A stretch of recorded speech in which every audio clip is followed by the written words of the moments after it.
Magandang araw sa atin lahat mga kababayan, saan man panig kayo ng daigdig naron. Dito na naman tayo sa another episode ng ating vlogs, Badong Rattles po. Pag-uusapan natin ngayon, no? Sinimulan na po ng breaking news po.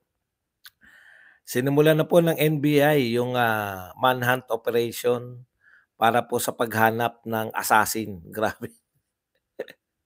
Grabe talaga. Assassin ang hinahanap. Larry Gadon po ay desidido. Ngayong araw po, ngayong umaga daw ay siya ay sasampa ng disbarment case sa Supreme Court laban po kay Vice President Sara Duterte. Tindi, no? Sige, sagarin nyo na yung mga Duterte.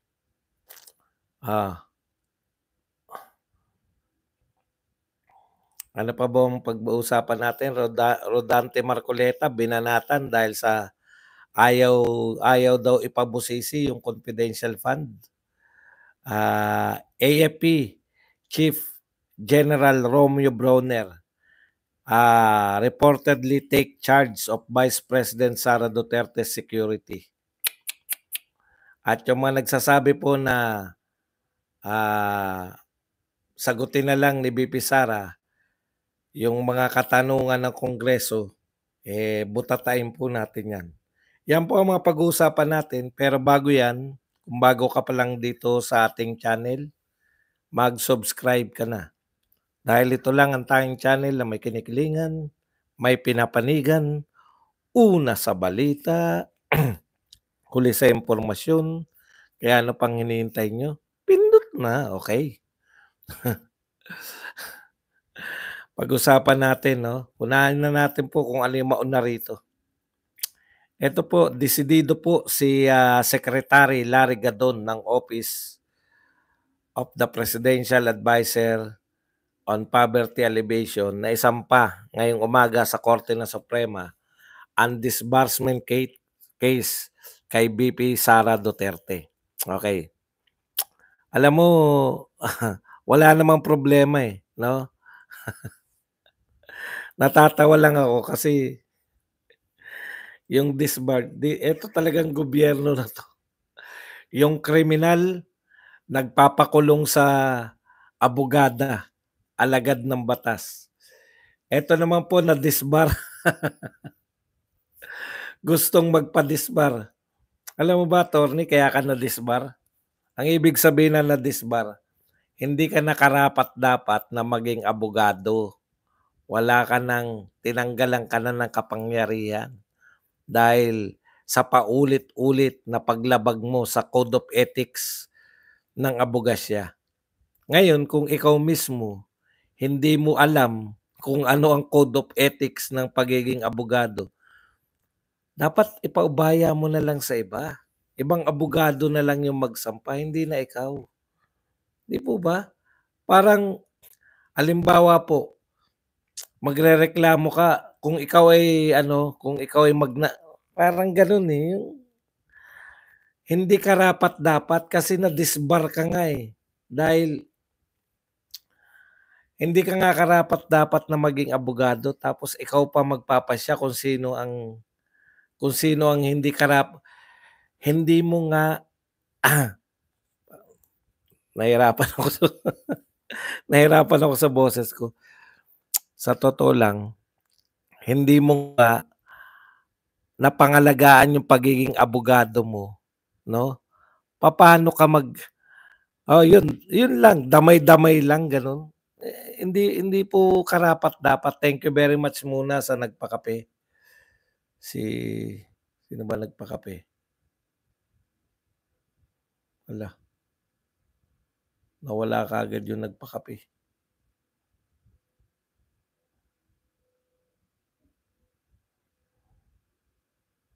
Batiin natin nagpakape. Arfel Villacorta na nagbigay sa atin ng $699 na pangkape. Yan. Dito nga ako. Hindi ko makita riyan So, gawin na po natin siyang, moderator muna. Alam niyo yung ibig ko sabihin, 'di ba? Paubaya mo na lang sa iba kasi ikaw nga na-disbar ka, eh. Hindi mo ibig sabihin yung pamantayan ng pagiging abogado, hindi mo na naabot. Ikaw mismo, ibinasura ka ng Supreme Court bilang abogado. Ibig sabihin, wala kang kakayahan na tignan yung sarili mo nga, hindi mo kaya na yung pamantayan ng pagiging abogado. Papaano ka magsasampa ng reklamo ng disbarment sa isang tao na abogado pa ngayon? Na alam niyo yun? O, kese hodang tama pa yung sinasabi mo. Kasi eto yung katwiran niya, bakit siya nagrereklamo ng disbarment. Ito yung may kinalaman sa pagmumura at pagbabanta ni Sara Duterte. O, 'di ba? Ngayon, maaring tama yung sinasabi mo na yan ay case for disbarment. Kaya lang sana iba na lang ang magsampa, hindi na ikaw na na-disbar ng korte. Yun lang naman yung parang halimbawa, parang yung mga convicted na magnanakaw, sila ba yung dapat magsampa ng reklamo sa mga magnanakaw? Eh, sila nga convicted na magnanakaw, convicted na rapist.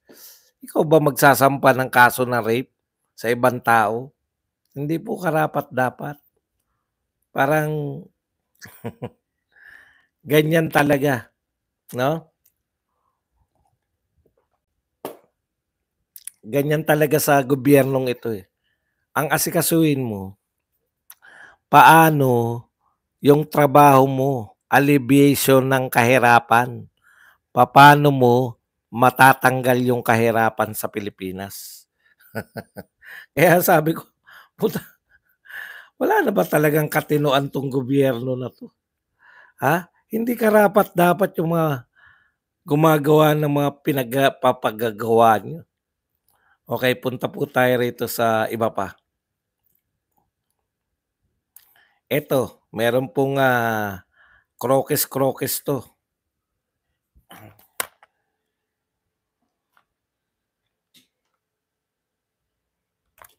Ito po ang resulta ng pag-iimbestiga na nila,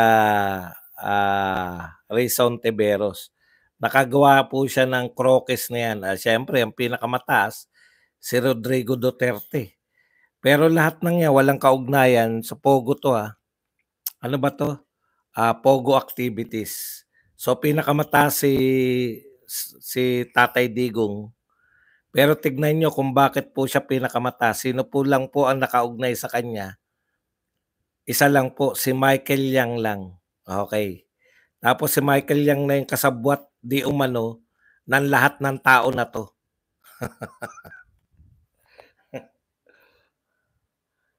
Ayos, eh, 'no?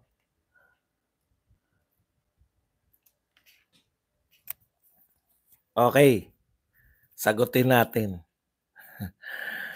Si Michael Yang lang ang nakadikit kay Rodrigo Duterte. Ang tanong, eto rin ang tanong ni Rodrigo Duterte, eh, di kasuhan niyo si Michael Yang, 'di ba? Yun yung problema, eh, kaya hindi ka pa kapani-paniwala, Raysa Ontiveros. Ang tagal na formally Michael Yang lang din yung kaugnayan ni Tatay Digong, lahat lahat ng ugnay nila na binibintang kay Digong si Michael Yang. Ang tanong, may kaso po ba si Michael Yang? Wala. Eh, bakit kayo gamit ng sabi nga ni Tatay Digong, "Nariyan lang sa Davao si Michael Yang." Bakit ayaw niyong kasuhan? Kung talagang lahat po ng krimen binintang kay Michael Yang, eh. Drug lord, pogo, siya lahat ang utak ng krimen sa Pilipinas. Sabi ni Tatay Digong nung isang press conference, nasa Davao City lang si Michael Yang, wala namang kaso. Kaya hindi kayo kapani-paniwala, eh.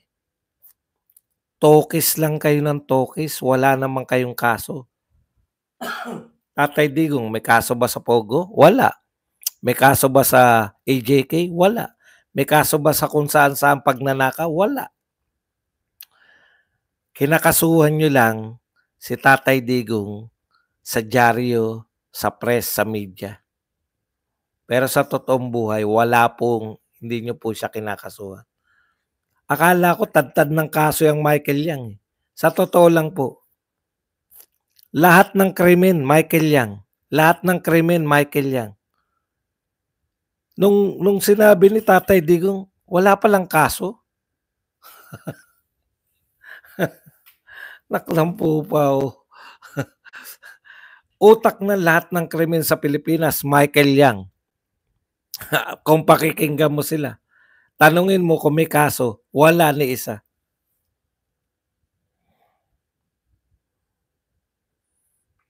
Ito na po tayo sa breaking news. Dito muna tayo kay ano, maikli muna para sige, ito na nga, baka makakalimutan pa natin 'to. Breaking news po, may the National Bureau of Investigation has been conducting manhunt operation to search for assassins allegedly hired by self-confessed mastermind Vice President Sara Duterte. Nakakatawa, no? Nakakatawa po. Ito po talaga nakakatawa sa lahat ng sinasabi ninyo, no? Usually, to kill President Ferdinand Marcos, First Lady, and House Speaker Martin Romualdez. Usually po, ang mastermind, yan po huling hinuhuli. Una pong nadadakip o una pong nakikilala. Wag na nadadakip. Pag may krimen po, una po nakikilala kung ang krimen man ay pagpatay o di ba, murder. Una po nakikilala yung suspect, yung mismo, di ba? Eto suspect, yan. Siya mismo yung bumaril, siya mismo yung sumaksak. Usually, mahirapan pang yung mahirapan pang hanapin yung yung mismong gumawa ng krimen. 'Di ba? Nakikilala lang, tapos manhunt doon sa killer.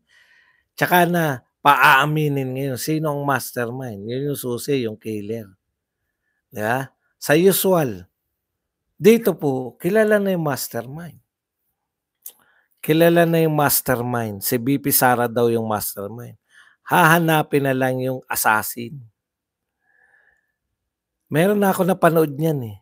Napanood ko na po yung parang sa sine yung gagawin mo pa lang yung krimen, huhulihin ka na dahil to prevent the crime, di ba?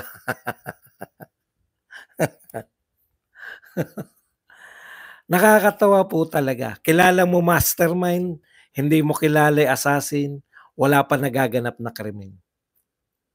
Nakuha nyo? Ano gagawin nyo kay BP Sara? Huhulihin nyo sa salang hindi pa nagaganap?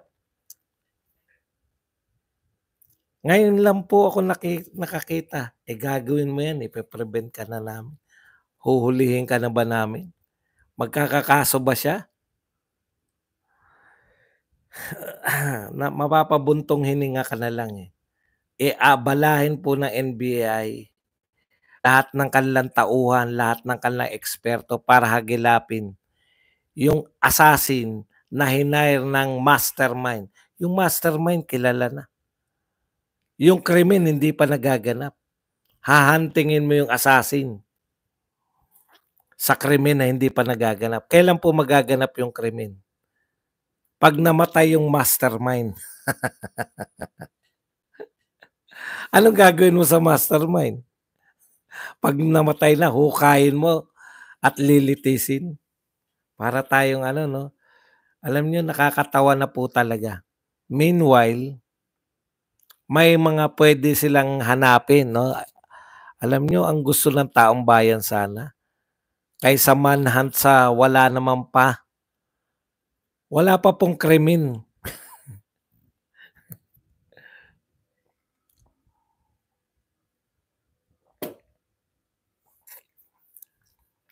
Baka mamaya si Las Cañas at Matabato na naman.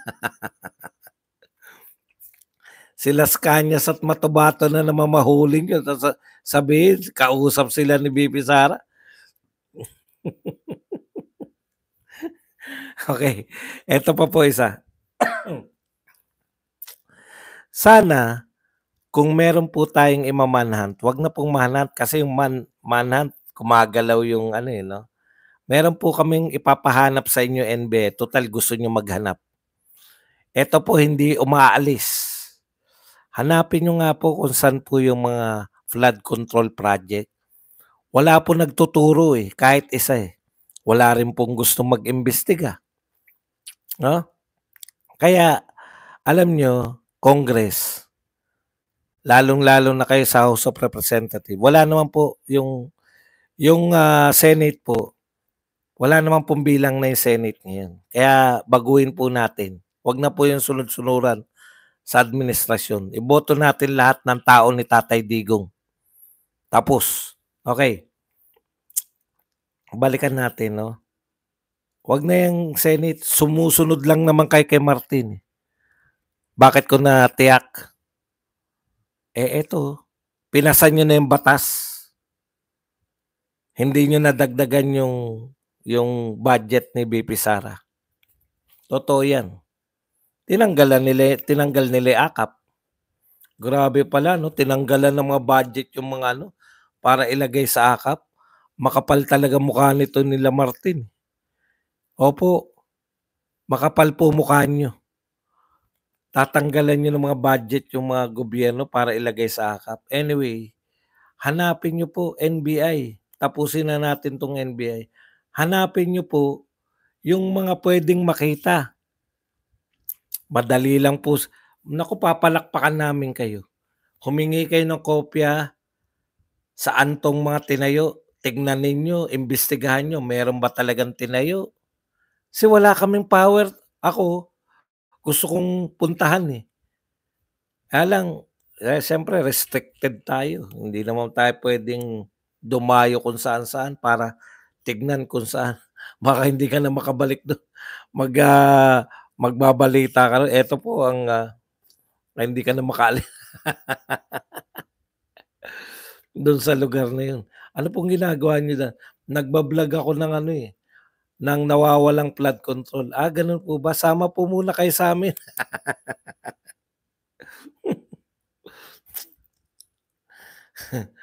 Ang dami pong pwedeng i-manhunt. Di ba? Bakit po yung non-existing crime? Di ba? Wala pa pong krimen eh. Bakit minamanhunt nyo na kagad? Kung hindi ba naman kayo patawa? O drug lords, pwede nyo pong i-manhunt. Ano pa? Mga smuggler. Pwede kayong mag-manhunt ng mga smuggler. Yung mga namimigay ng ayuda na kinakat kong, i-manhunt nyo.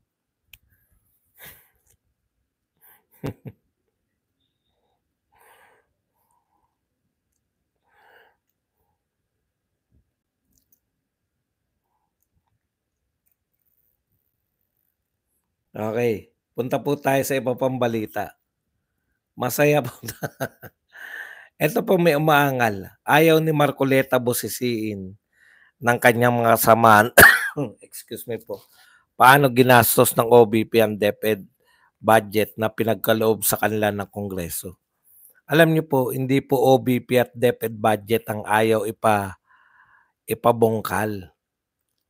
Lagay mo naman yung katotohanan, no? Ang ayaw niya ipabungkal, confidential fund. Kasi nga, abogado siya, marunong siya sa batas. Yung nga naghalongkat ng confidential fund, hindi naman mga abogado, walang alam sa batas. So ano ibig ko sabihin? Dahil sila po ay walang alam sa batas, akala nila yung confidential fund pwedeng i-divulge sa publiko. Di ba? Okay.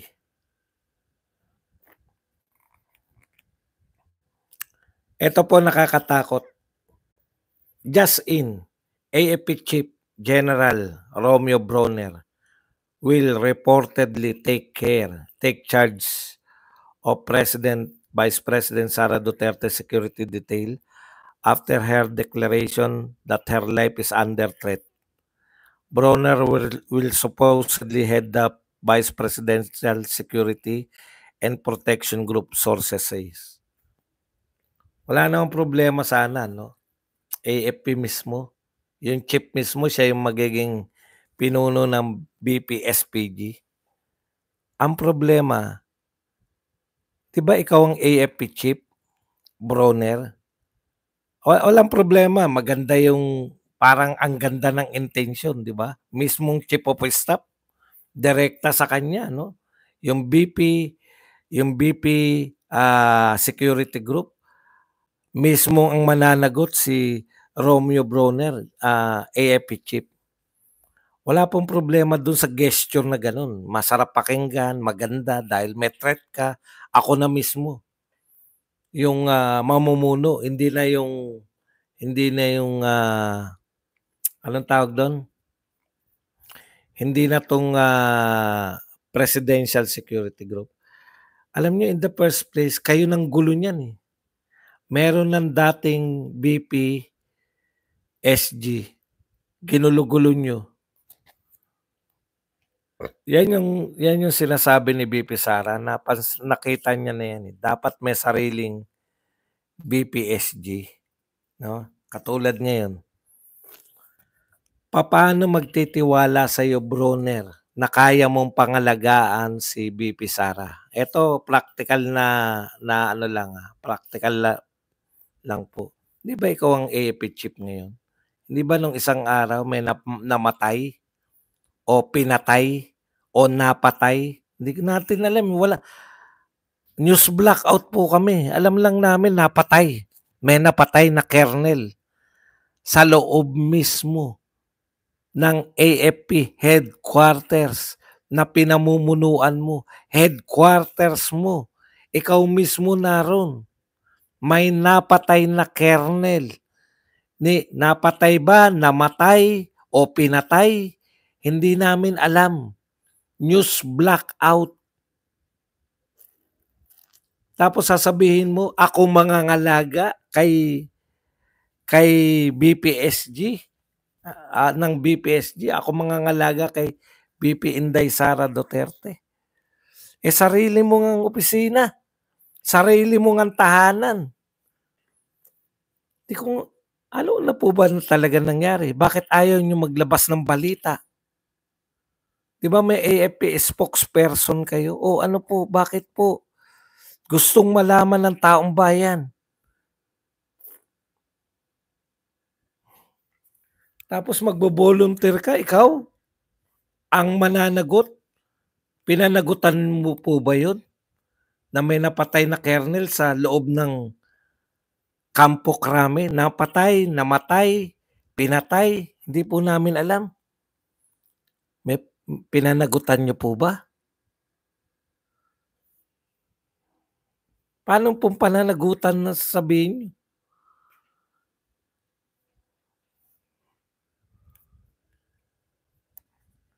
Gusto po namin na kaliwanagan eh. Bakit ikaw ang nagbo-volunteer? Bakit nyo pinakikilaman yung security ni BP Sara? Kung ano na yung dati sana, yung mga taga Davao na tapat sa kanya, handang mamatay. Yun sana. Hindi ko talaga maintindihan. Sarili mo ngang bakod, sarili mo ngang bahay. Mayroon. Anong mangyayari? Pag-isipan natin. Hindi po ako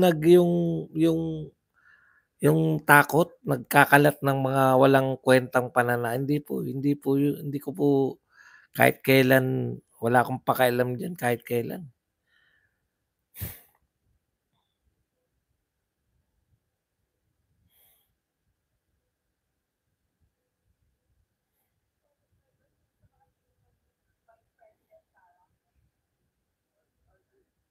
Okay. Ito maganda 'tong sinasabi ni Enrile. Alam niya yung implikasyon ng pag-iingay ni VP Sara, 'no? Sabi ni Enrile, "Let us cool it down for the sake of the country." Alam niyo kung bakit? Alam niya na 'yan, eh. Alam niya yung impluwensiya ng mga Duterte sa buong Pilipinas. Eh, ang problema, Manong Johnny, ayaw niyong ano 'no, ayaw niyong gusto niyo tumahimik na si VP Sara, eh, tuloy-tuloy yung panggigipit sa kanya, eh. Sabihan niyo yung mga nasa administrasyon na tigilan nila si VP Sara. Eh, tuloy-tuloy tapos sasabihin niyo manahimik, 'wag na sumagot at sa pakape.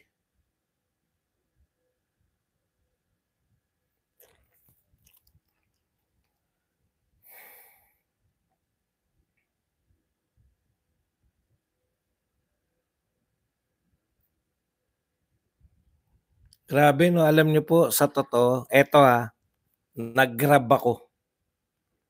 Grab ako nung, isang araw yung nagpunta ako dun sa veterans nang wala akong sasakyan. Nag-Grab ako. Alam niyo ano hangal ng Grab driver? Napakahina daw po talaga ng internet ngayon.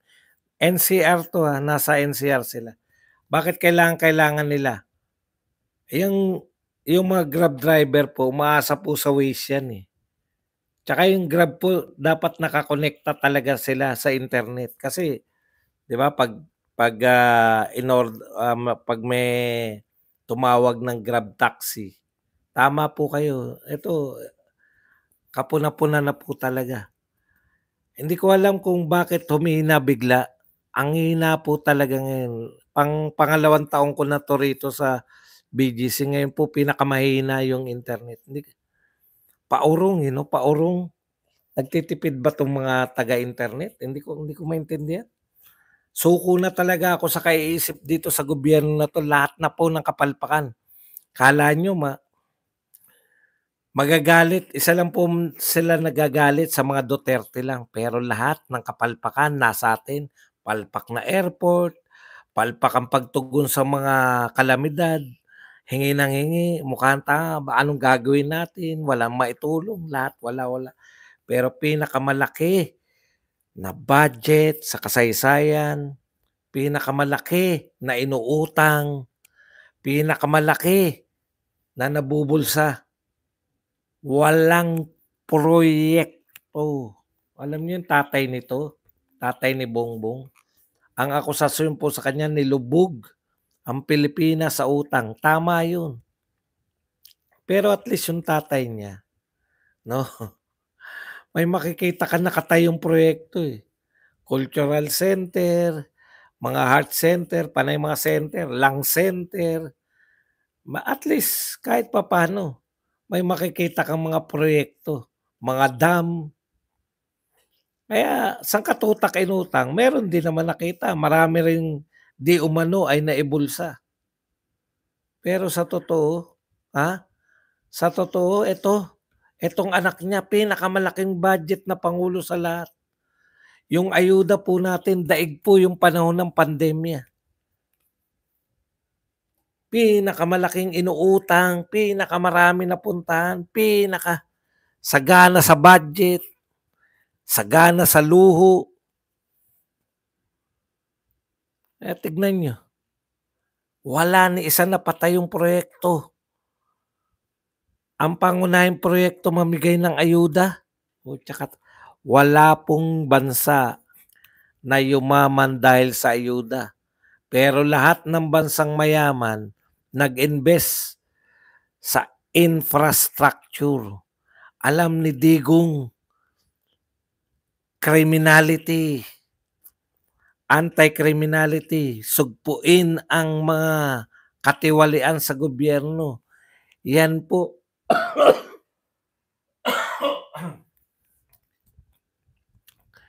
Yan po ang pinakamaraming umunlad na bansa. Yung krimen inuna nila yung pagsugpo sa ah, pagnanakaw sa gobyerno, yung krimen according to Tatay Digong may ugnayan sa droga kaya ang ganda, eh. Nung nawala yung mga drogista, nabawasan ng malaki yung krimen. Dito lahat problema, ano ngayon problema, walang katuturan. Ang daming budget hindi mo alam kung saan napupunta. Ulitin natin, saan po napunta yung pinagbentahan niyo ng ginto? Ano ginawa? Bakit may need na magbenta ng ginto? Puta maubos ginto natin. 'Pag naubos mo ginto natin, bagsak po ang ating babagsak po yung piso, hindi ang hirap po maka-recover.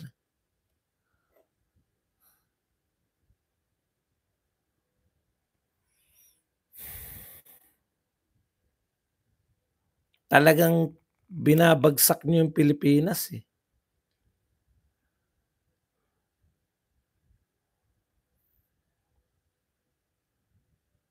Marami pong pera, ginto, maharlika fund, 89 yung bilyon-bilyon na galing sa PhilHealth.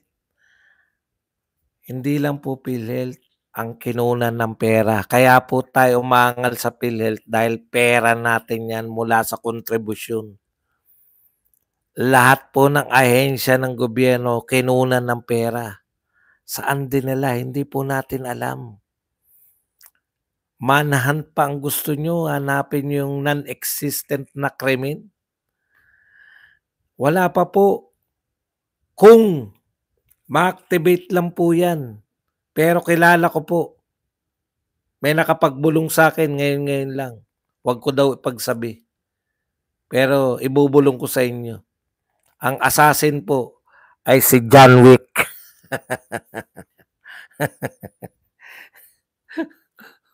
Si John Wick po talaga 59 na palitan, tapos mababalitaan niyo durog-durog. Ay naku, piste. Ang gobyernong ito piste. Kaya masisisi niyo ba na palaki ng palaki ang tao sa EDSA?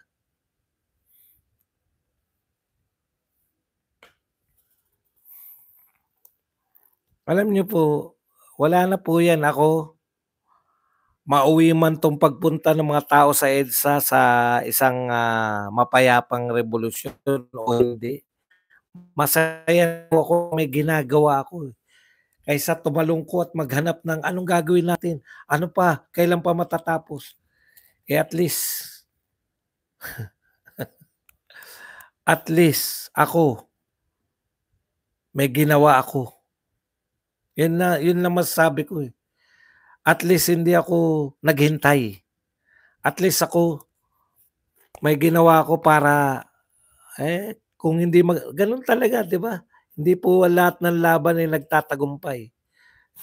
At least ako pumunta ako ro'n, 'no? Pumunta ako ro'n,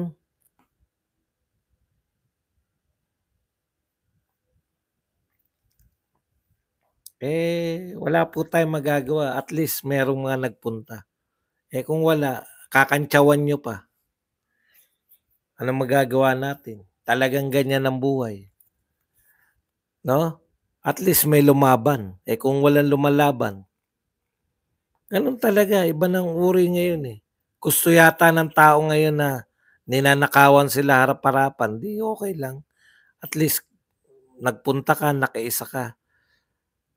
'Di ba parang gano'n, parang ano 'yan, parang, sa kasabihan, maraming tayong pinagsisisihan, hindi dun sa mga ginawa nating kamalian. Kasi medyo tumatanda na tayo, kung magbabalik-balik ka wala akong pinagsisihan na ginawa ko, kasi natuto ka ro'n, eh. Pero yung mga hindi mo ginawa dun yun yung mga nakakapanghinayang, 'no? O hindi niyo man lang maranasan anong pakiramdam nung nag-EDSA, wala. Kung may